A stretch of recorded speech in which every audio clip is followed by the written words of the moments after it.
Minister Narendra Modi today launched the second leg of his campaign for Bihar Assembly elections, and addressing the rallies there in Darbhanga and Muzaffarpur as well as Patna. Prime Minister Modi listed all the developmental work that happened in Bihar under the NDA regime. In fact, Prime Minister Modi also raked up the Ayodhya issue. Prime Minister said Ram Mandir is being built only due to BJP's efforts, and all those who oppose the move are silent today. Taking a veiled jibe at the RJD leader and Grand Alliance Chief Ministerial candidate Tejasvi Yadav, Prime Minister Modi called him the Yuvraj of Jungle Raj government and also urged the people to defeat the opposition with embezzled funds meant for development schemes. Now, the Prime Minister, who shared the stage with Chief Ministerial face and who's the incumbent there, Nitish Kumar, lavished praise on the latter. Prime Minister Modi highlighted the benefits of the NDA government given to farmers and weaker sections during the pandemic. This was Prime Minister's second visit to poll-bound Bihar in recent days. All these constituencies will go for polls in the second phase on November 3rd.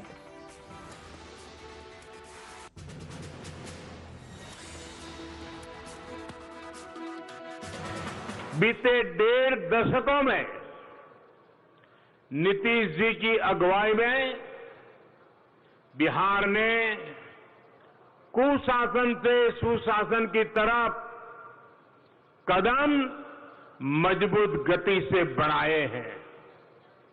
NDA सरकार के प्रयासों के कारण बिहार ने असुविधा से सुविधा की ओर और अंधेरे से उजाले की ओर, अविश्वास से विश्वास की ओर, अपहरण उद्योग से अवसरों की ओर एक लंबा सफर तय किया है।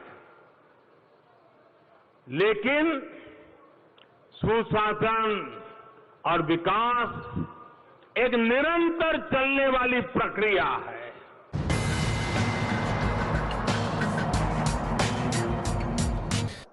ये जंगल राज के युवराज से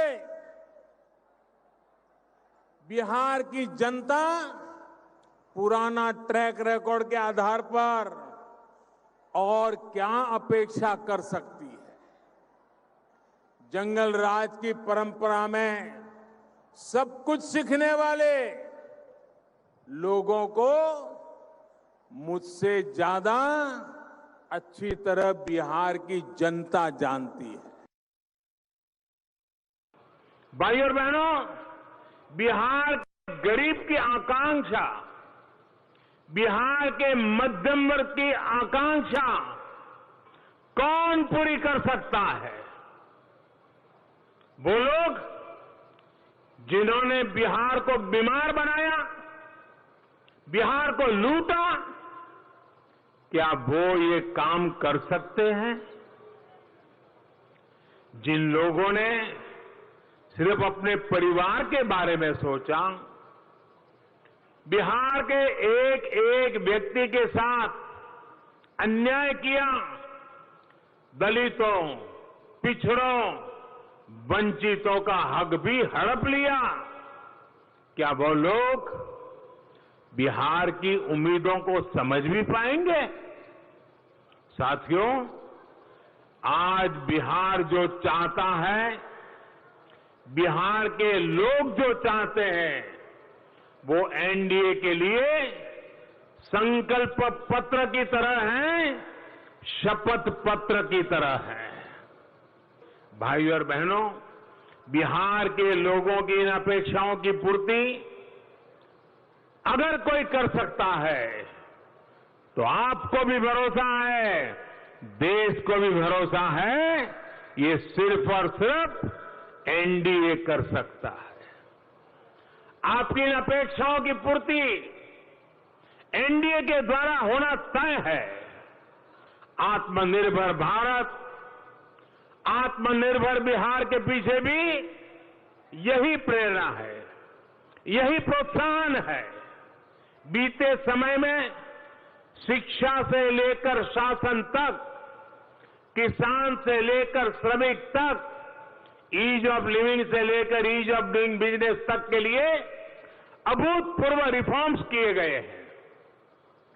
आज 3.5 दशक बाद नई राष्ट्रीय शिक्षा नीति देश को मिल चुकी है। इस शिक्षा नीति में भाषा और अवसरों के अभाव के कारण बिहार का जो हमारा गरीब और वंचित छूट जाता था, उसको सबसे ज्यादा लाभ होने वाला है। यही नहीं, बिहार जैसे राज्यों में इंटरनेशनल इंस्टीट्यूट्स और क्वालिटी टीचर्स के लिए भी एक खाका इसमें खींचा गया है। साथियों, पढ़ाई ही नहीं, सरकारी भर्तियों में पारदर्शिता के लिए निरंतर कदम उठाए जा रहे हैं। That's Prime Minister Narendra Modi in his rally there. He's speaking, of course, the tone somehow is less nationalism and more law and order and corruption in Bihar. He's picked up, he's calling Yuvraj as Jungle Raj ka Yuvraj. That's the reference he's making to Tejasvi Yadav there. In fact, this is another leg of the poll campaign where Prime Minister Modi has been rallying at least for the last few days. This is now while he launches a scathing attack against the UPA, the alliance, the Mahagathbandhan. He picks up all the corruption allegations that have been made, saying that if Tejasvi Yadav is back in power, Bihar will be doomed. Prime Minister Modi there hitting out at the UPA alliance and also, of course, picking up on the Ayodhya issue, saying it was the BJP who pushed, also counting several other benefits that the people of Bihar have gained with the BJP at the center. Hi everyone, Preeti Chaudhary here. Hope you like this video. For latest news and analysis, like and subscribe to the India Today YouTube channel. And don't forget to press the bell icon to stay updated. Thank you for watching.